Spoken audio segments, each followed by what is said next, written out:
So hello guys, welcome back again on my YouTube channel. So आज की video में हम बात करने वाले हैं शॉपिफाई के नए एडिशन के अपडेट के बारे में। सो गाइस, शॉपिफाई का अभी नया नया एडिशन आया है जिसमें उन्होंने काफी सारे अपडेट दिए एंड शॉपिफाई ने कई सारी फ्री थीम्स भी नई नई इंट्रोड्यूस की है, जैसे कि हॉरिजन हो गया, बसल हो गया, सेवर हो गया। यहाँ पे आप देखोगे तो एटलायर, हेरिटेज, ये 5-6 न्यू थीम है जो उन्होंने अभी-अभी इंट्रोड्यूस की है। शॉपिफाई ने जो थीम ऐड की है, उनमें क्या-क्या उन्होंने अपडेट किया है, मैं उसके बारे में यहाँ पे डिस्कस करूँगा। सो गाइस, मैंने यहाँ पे होरिजन थीम को पब्लिश कर लिया है। सो गाइस, अगर आपको याद होगा तो हमारी जो डॉन थीम है या बाकी क्या सारी थीम है, उसके अंदर एक नया फ़ोल्डर ऐड हुआ था जो कि ब्लॉक फ़ोल्डर के नाम से था। अगर मैं आपको दिखाऊँ, आप जब डॉन थीम के एडिट कोड में आओगे तो यहाँ पर आप देखोगे एक ब्लॉक फ़ोल्डर नाम का एक फ़ोल्डर ऐड हुआ था हमारे लास्ट टाइम जब अपडेट हुए थे तब।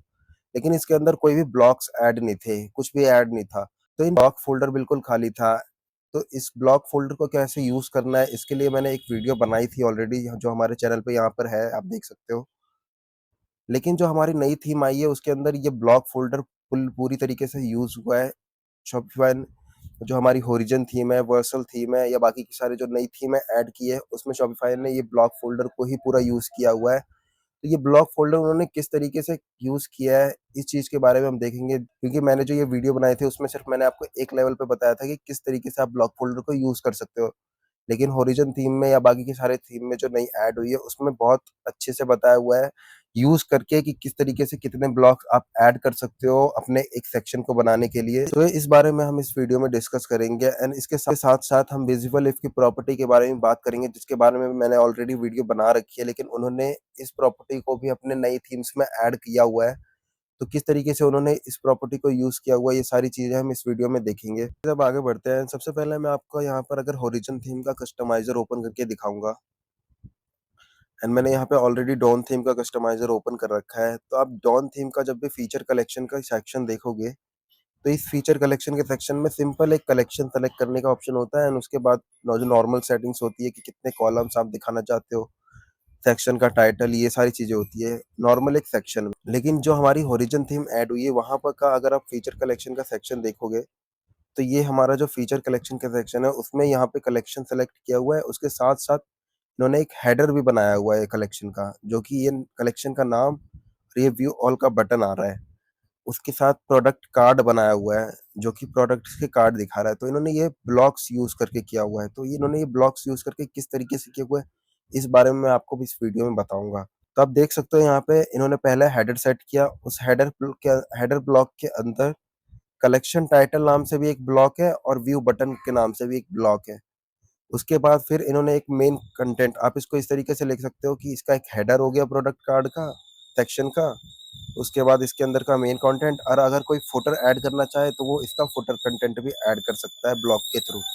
सो जैसे कि मैंने बताया कि यहाँ पर इसका एक हेडर हुआ है और इसका एक मेन कंटेंट जो कि प्रोडक्ट के कार्ड है, और वो फुटर भी सेट कर सकता है। बट पहले क्या होता था कि नॉर्मली जब भी हम कोई भी सेक्शन ऐड करते थे, जैसे कि यहाँ पे एक इमेज बैनर का सेक्शन ऐड किया हुआ है टॉन थीम के कस्टमाइजर में, और उसके अंदर 2 ब्लॉक्स लिए हुए हैं, हेडिंग और बटन बस। हम इस ब्लॉक के अंदर ब्लॉक नहीं बना सकते थे, लेकिन अब शॉपिफाई ने जो नई थीमें इंट्रोड्यूस की है, उसके अंदर इन्होंने ब्लॉक्स के अंदर भी ब्लॉक बना रखे हैं, ब्लॉक के अंदर भी ब्लॉक बना रखे हैं। सो गाइस, शॉपिफाई ने ये किस तरीके से ये सारी चीज़ें की हुई है, इस चीज़ को हम इस वीडियो में देखेंगे एंड समझेंगे। सो गाइस, सबसे पहले इसके कोड टर में हम आ जाते हैं। सो गाइस, मेरा कोड टर ऑलरेडी यहाँ पर ओपन है, तो आप देखोगे यहाँ पे सेक्शन का नेम क्या है, प्रोडक्ट लिस्ट। तो मैंने यहाँ पे ऑलरेडी प्रोडक्ट लिस्ट नाम से एक सेक्शन ओपन कर रखा है। मैं सो गाइस, सबसे पहले हम बात कर लेते हैं कि हम जब भी कोई सेक्शन क्रिएट करते थे जब, और जिसके अंदर हम मल्टीपल ब्लॉक्स ऐड करना चाहते, तो हम सिंपल उसका सेक्शन क्रिएट कर लेते थे एंड उसी सेक्शन के अंदर, उसी सेक्शन के विद इन उसके अंदर ब्लॉक ऐड कर लेते थे कि हमें ये ब्लॉक्स की सेटिंग चाहिए, ये ब्लॉक चाहिए। तो हम नॉर्मली जैसे कस्टमाइजर में आके यहाँ पर ऐड सेक्शन करते थे। सपोज मैंने इसे ऐड किया, स्लाइड्स को ऐड किया सेक्शन, तो यहाँ पर देख सकते हो आप 2 ब्लॉक ऐड हो गए, और मेरे को और ऐड करने थे तो मैं यहाँ से ऐड ब्लॉक करके और भी स्लाइड्स ऐड कर सकता था नॉर्मल डॉन थीम में या बाकी सारी थीम में। लेकिन अब क्या हो गया है कि हम जब भी कोई ब्लॉक क्रिएट करते हैं तो हम उसको इस ब्लॉक फ़ोल्डर के अंदर ऐड कर सकते हैं, और उस ब्लॉक्स को हम अपने सेक्शन के अंदर रेंडर कर सकते हैं। तो ये सारी चीज़ें शॉपिफाई ने कर दी है अपनी नई थीमों में। तो ये सारी चीज़ें कैसे काम कर रही है, इस चीज़ को हम देखेंगे। तो यहाँ पे मैंने प्रोडक्ट लिस्ट का सेक्शन ऐड किया हुआ है। तो इस सेक्शन के अंदर ये जो ब्लॉक रेंडर हो रहे हैं, हेडर, प्रोडक्ट कार्ड, और प्रोडक्ट कार्ड के अंदर भी ग्रुप, और ग्रुप के अंदर प्रोडक्ट टाइटल, प्राइस, स्वैचेस किस तरीके से हो रहे हैं, ये चीज को इस वीडियो में देखते हैं हम। ये सबसे पहले तो हम प्रोडक्ट लिस्ट का सेक्शन ओपन कर लेंगे, जो हमारा सेक्शन वहां पे रेंडर हो रखा है। तो आप अगर देखोगे यहाँ पर इसका स्कीमा देखोगे, तो इन्होंने दो चीजें दी हुई है, टाइप थीम। टाइप थीम से ये पता चल जाता है कि हमें इस थीम में जितने ही ब्लॉक क्रिएट है, इन्होंने ये सारे ब्लॉक्स इस सेक्शन के अंदर शो करने हैं। यानी कि जब भी ये सेक्शन ऐड होगा, तो उसको ऐड करने के बाद जब भी आप ऐड ब्लॉक करोगे, तो आपके थीम के अंदर जितने ही ब्लॉक क्रिएट होंगे, वो सारे ब्लॉक आपको उस सेक्शन में मिल जाएंगे। तो ये @थीम इन्होंने जो लिखा है वो इसीलिए यूज होता है।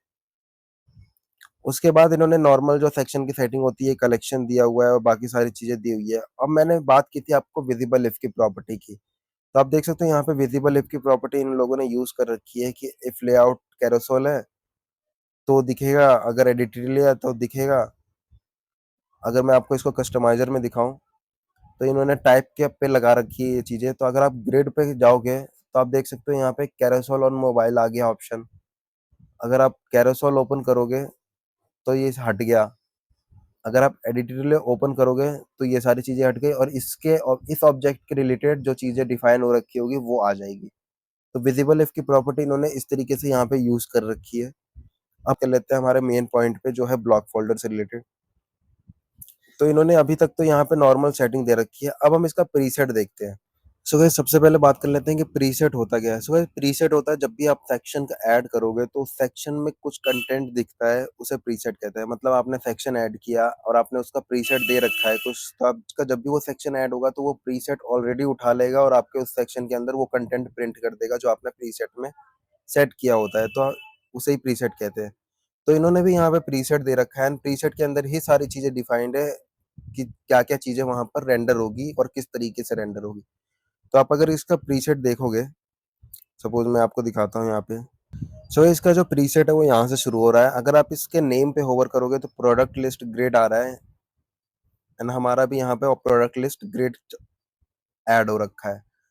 तो यहाँ से हमारा जो प्रीसेट शुरू हो रहा है, अगर आप इसके प्रीसेट में देखोगे, तो सबसे पहले तो इन्होंने हमारे सेक्शन का नाम दिया हुआ है प्रोडक्ट लिस्ट ग्रिड। उसके बाद इसके अंदर की सेटिंग की कलेक्शन कौन सा है, बाकी सारी चीजें कौन कौन सी होगी।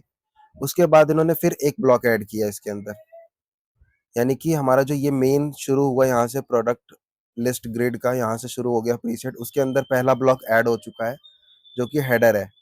अगर आप इसके नेम पे होवर करोगे, तो आप देख सकते हो यहाँ पे हेडर शो हो रहा है। उसके बाद हेडर के अंदर इन्होंने टाइप दे रखा है। आपको ये टाइप क्या है, ये टाइप है इस ब्लॉक की फाइल, यानी कि आपकी हेडर की फाइल। अगर आप इस टाइप को यहाँ सर्च करोगे, तो आपकी एक block folder open, block file open होगी, जिसके अंदर हेडर का कोड लिखा हुआ है। सो गाइस आप देख सकते हो यहाँ पर इसके हेडर का कोड लिखा हुआ है, एंड यहाँ पर भी ये इन्होंने विजुअल इफ की प्रॉपर्टी यूज की हुई है। तो गाइस ये था पहला ब्लॉक जो इन्होंने यहाँ पे ऐड कर रखा है, वो है हेडर। अब इस हेडर के अंदर भी इन्होंने ब्लॉक ऐड कर रखा है, जो कि collection title and view all button का है। यानी कि जो ये कलेक्शन टाइटल आ रहा है एंड व्यू ऑल बटन, तो ये कहाँ से आ रहा है, अगर आप फिर से इसका प्रीसेट देखोगे, तो ये तो हो गया आपका हेडर। अब इस हेडर के अंदर भी एक और ब्लॉक है, ये रहा एक और ब्लॉक ऐड हुआ है इन्होंने, जो कि है प्रोडक्ट लिस्ट टेक्स्ट। अब ये प्रोडक्ट लिस्ट टेक्स्ट भी एक ब्लॉक फाइल है। अगर आप इसको भी यहाँ सर्च करोगे, तो ये ओपन होगा। अब ये प्रोडक्ट लिस्ट टेक्स्ट जो है, अब देखोगे, यानी कि जो कलेक्शन टाइटल है, इसी यही प्रोडक्ट लिस्ट टेक्स्ट है। ये हेडर के अंदर है, यानी कि जो हमारी प्रोडक्ट लिस्ट टेक्स्ट की फाइल होगी, वो ब्लॉक फोल्डर यानी कि प्रोडक्ट लिस्ट कंटेंट के अंदर इंक्लूड होगी। अगर आप देखोगे, तो यहाँ पर इसका ये जो है प्रोडक्ट लिस्ट टेक्स्ट, ये ऑलरेडी ऐड कर रखा है इन्होंने हेडर वाली ब्लॉक फाइल के अंदर, और उन्होंने प्रोडक्ट लिस्ट बटन को भी इंक्लूड कर रखा है इस हेडर वाली फाइल के अंदर। उन्होंने अपने दोनों टाइप की फाइलों को, यानी कि दोनों ब्लॉक फाइल को रेंडर कर रखा है as a type product list text, जो कि कलेक्शन का टाइटल दिखा रहा है, प्रोडक्ट लिस्ट बटन यानी कि जो व्यू ऑल का बटन दिखा रहा है। अब ये दोनों फाइलें यहाँ पर इंक्लूड हो रखी है हेडर वाली ब्लॉक फाइल के अंदर। इसको भी अगर आप चेक करोगे, तो यहाँ पर ओपन हो जाएगा ये। तो ये दोनों जो फाइलें है, ये दोनों हेडर की फाइलें है, यानी कि जो हमारा कलेक्शन टाइटल है, व्यू ऑल बटन है, वो दोनों हेडर का पार्ट है। तो ये हेडर वाला पार्ट तो कंप्लीट हो गया। अगर आप वापस प्रीसेट में आओगे, तो यहाँ पर आप देखोगे इन्होंने प्रोडक्ट लिस्ट बटन के लिए ब्लॉक बना रखा है, और इन्होंने ब्लॉक का ऑर्डर दे रखा है कि पहले क्या जाएगा, प्रोडक्ट लिस्ट टेक्स्ट और फिर प्रोडक्ट लिस्ट बटन। तो इस तरीके से इन्होंने पहला हेडर वाला पार्ट बना रखा है। उसके बाद इनका जो है प्रोडक्ट कार्ड का है। तो प्रोडक्ट कार्ड के अंदर भी इन्होंने पहला ब्लॉक बनाया जो कि है प्रोडक्ट गैलरी। अगर आप इसको ओपन करोगे तो ये भी एक फोल्डर है। फिर उसके अंदर इन्होंने क्या किया, प्रोडक्ट कार्ड गैलरी, यानी कि हमारी जो प्रोडक्ट कार्ड है ये होगा। और उसके अंदर इन्होंने फिर एक ब्लॉक बनाया, वो है मीडिया, यानी कि जो हमारी ये ब्लॉक आ रहा है ये वाला, ये मीडिया का ब्लॉक है। सर इन्होंने ये प्रोडक्ट कार्ड का ब्लॉक बनाया, उसके अंदर इन्होंने एक और ब्लॉक बनाया मीडिया। उसके बाद फिर से इन्होंने एक ब्लॉक क्रिएट किया जो कि ग्रुप है, यानी कि आप देख सकते हैं यहाँ पे हेडर पार्ट कंप्लीट कर दिया इन्होंने। फिर उसके बाद एक और प्रोडक्ट कार्ड ब्लॉक बनाया जो कि था मीडिया। तो प्रोडक्ट कार्ड के अंदर मीडिया है और उसके बाद फिर प्रोडक्ट कार्ड के अंदर एक ग्रुप नेम से ही ब्लॉक है। तो आपने यहाँ पे देख सकते हो, यहाँ पे फिर से एक ग्रुप नेम से ब्लॉक क्रिएट। तो इस तरीके से इन्होंने प्रीसेट के अंदर ब्लॉक्स क्रिएट कर रखे हैं अलग अलग। फिर उसके अंदर है product title, product price, product का स्विचेस, और फिर उन्होंने ब्लॉक का ऑर्डर दे रखा है। तो इस तरीके से उन्होंने प्रीसेट दे रखा है एक ब्लॉक का कि किस तरीके से हमारे ब्लॉक्स जो है रेंडर होंगे हमारे कस्टमाइजर के अंदर। सो गाइस ये सारी चीजें यूज किस लिए होती है, ये सारी चीजें यूज होती है कि हमारा जो थीम एडिटर है वो बिल्कुल नीट एंड क्लीन रहे। एंड शॉपिफाई को यूज करते हैं, कस्टमाइजर यूज करके ऐड करते हैं, उनको प्रॉब्लम ना हो। अब जब भी कोई मीडिया पे आएगा या फिर ग्रुप पे आएगा या फिर किसी भी हॉरिजॉन्टल पे क्लिक करेगा तो उसको ये सारी विजिबल इफ की प्रॉपर्टी यूज होगी, तो ये सारा उसी से रिलेटेड ऑब्जेक्ट भी दिखेगा। तो इससे काफी ये पूरा नीट एंड क्लीन रहता है कि आपका थीम एडिटर में वही कोड दिख रहा है, वही ब्लॉक दिख रहे हैं या वही फील्ड्स दिख रही है जिसकी जरूरत है, बाकी की सारी चीजें हाइड हो जा रही है। एंड ग्रुप भी एंड ब्लॉक्स भी इस तरीके से ऐड हो रहे हैं ताकि यूजर को पता चले कि ये हेडर कंटेंट है, ये मेन कंटेंट है, एंड अगर आप चाहो तो इसका फुटर कंटेंट भी ऐड कर सकते हो। सो गाइस ये थी आज की वीडियो। आज की वीडियो में फिलहाल इतना ही। वीडियो अच्छी लगी है तो वीडियो को लाइक करें, कमेंट करें, शेयर करें, चैनल को सब्सक्राइब करें। Good bye.